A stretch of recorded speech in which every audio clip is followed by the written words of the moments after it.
Malik bin ദിനാർ റളിയല്ലാഹു തആല അൻഹു സംഘവും ഇവിടെ കടന്നു വന്നതിന് ശേഷം ഏകദേശം ഹിജ്റ 9-ാം നൂറ്റാണ്ടിൽ യമനിലെ മഅബർ എന്ന് പറയുന്ന സ്ഥലത്ത് നിന്നാണ് മഖ്ദൂം കുടുംബം നമ്മുടെ ഇന്ത്യയിലെത്തുന്നത്. അതായത് തമിഴ്നാട്ടിലെ കായൽപട്ടണം, കീഴക്കര എന്നീ സ്ഥലങ്ങളിലേക്കാണ് ആദ്യമായി ആ കുടുംബം വന്നെത്തുന്നത്. അവിടെ നിന്നാണ് നമ്മുടെ മലപ്പുറം ജില്ലയിലെ തന്നെ പൊന്നാനിയിലേക്ക് അവർ കുടിയേറി പാർക്കുന്നത്.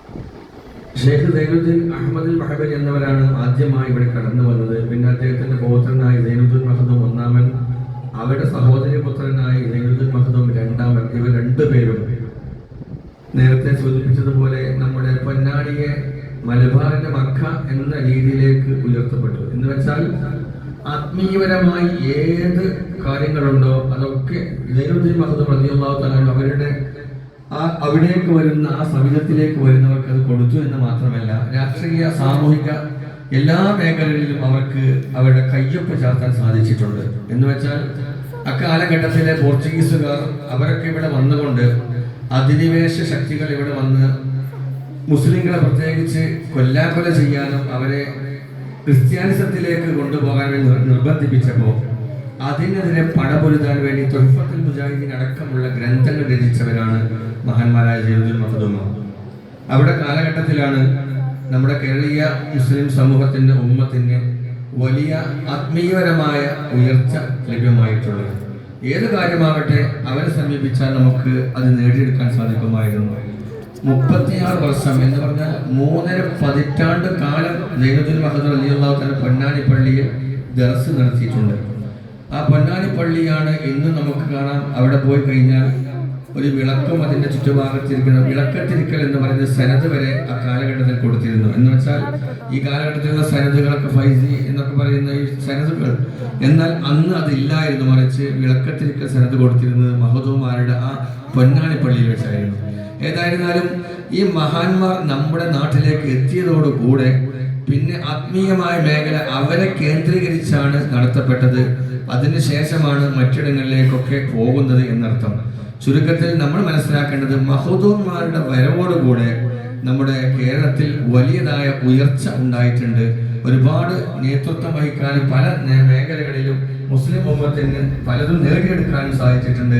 അന്ന് സാമൂതിരി അടക്കമുള്ള അവരോട് കൂടെ പറങ്കികളെ ഇവിടെ തുരത്താൻ വേണ്ടി നമ്മുടെ കുഞ്ഞാലിമരക്കാരടക്കമുള്ള ഈ മഹാന്മാരൊക്കെ പ്രേരിപ്പിച്ചിട്ടുണ്ട്. തുഹ്ഫത്തുൽ മുജാഹിദീൻ ഇവയുടെ രചനകളായിരുന്നു പോർച്ചുഗീസ് അധിനിവേശത്തിനെതിരെ പടപൊരുതാൻ നമ്മുടെ കേരളത്തിലെ മുസ്ലിങ്ങൾക്ക് ആവേശം നൽകിയത് ഇവരുടെ ഈ വിപ്ലവാത്മകമായ കാവ്യങ്ങളിലൂടെ ഇവർ രചിച്ച പുസ്തകങ്ങളിലൂടെയായിരുന്നു എന്നർത്ഥം. ചുരുക്കത്തിൽ നമ്മൾ മനസ്സിലാക്കേണ്ടത് എല്ലാ കാര്യങ്ങളിലും, അത് ആത്മീയ മേഖലയാവട്ടെ, രാഷ്ട്രീയ മത സാമൂഹിക മേഖലയൊക്കെ ഏത് മേഖലയും കൈകാര്യം ചെയ്യാൻ കെൽപ്പിട്ടവരായിരുന്നു മഖ്ദൂം കുടുംബം. അവരുടെ കുടുംബങ്ങളുടെ ബാക്കി പത്രങ്ങൾ ഇപ്പോഴും ഇവിടെ നമ്മുടെ നാടുകളിലൊക്കെ ഉണ്ട്. അല്ലാഹു തആല മരണപ്പെട്ടു പോയി അവരുടെ ദർജ ഉയർത്തി കൊടുക്കട്ടെ, അവരുടെ കൂടുതൽ പഠിക്കാൻ അല്ലാഹു ഭാഗ്യം നൽകട്ടെ. ആമീൻ. ഞാൻ എൻ്റെ സംസാരം ചുരുക്കുകയാണ്. നമ്മുടെ മോഡറേറ്റർ ചോദിച്ചത് കൊണ്ട് അതുമായി ബന്ധപ്പെട്ട് ചില കാര്യങ്ങൾ ശകലങ്ങൾ നിങ്ങളോട് പങ്കുവെച്ചു എന്ന് മാത്രം. ആമീൻ. അല്ലാഹു തആല നമ്മുടെ ഈ കാര്യങ്ങളൊക്കെ ബറക്കത്ത് ചെയ്യട്ടെ. ആമീൻ. വളരെ വിശദമായിട്ട് ഞങ്ങൾ സദർ ഉസ്താദ് നമുക്ക് എന്ത് ചെയ്തിട്ടുണ്ട്, കാര്യത്തിന്റെ ഗൗരവം, ആരാണ് മഹദൂം കുടുംബം എന്നതിനെ കുറിച്ചിട്ട് കൃത്യമായൊരു ധാരണ നമ്മളിലേക്ക് ഉസ്താദിട്ട് തന്നിട്ടുണ്ട്.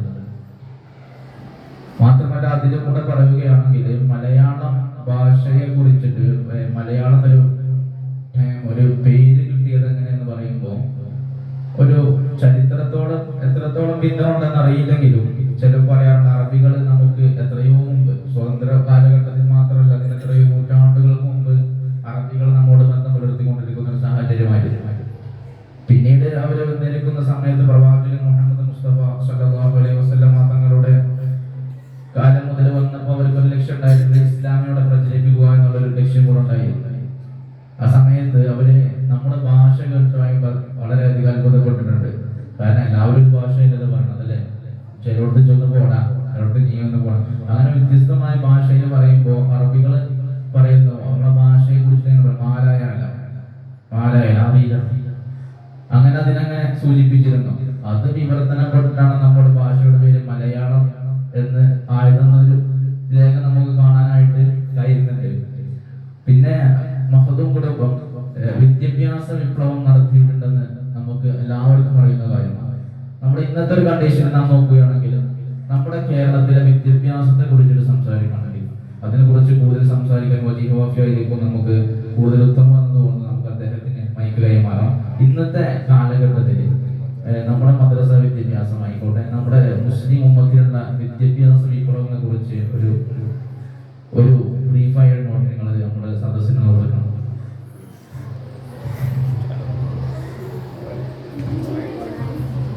അസ്സലാമു അലൈക്കും വറഹ്മത്തുള്ളാഹി വബറകാതുഹു. അലിഫ് ലിറ്ററേച്ചർ ഫെസ്റ്റിവലിലെ ഏറ്റവും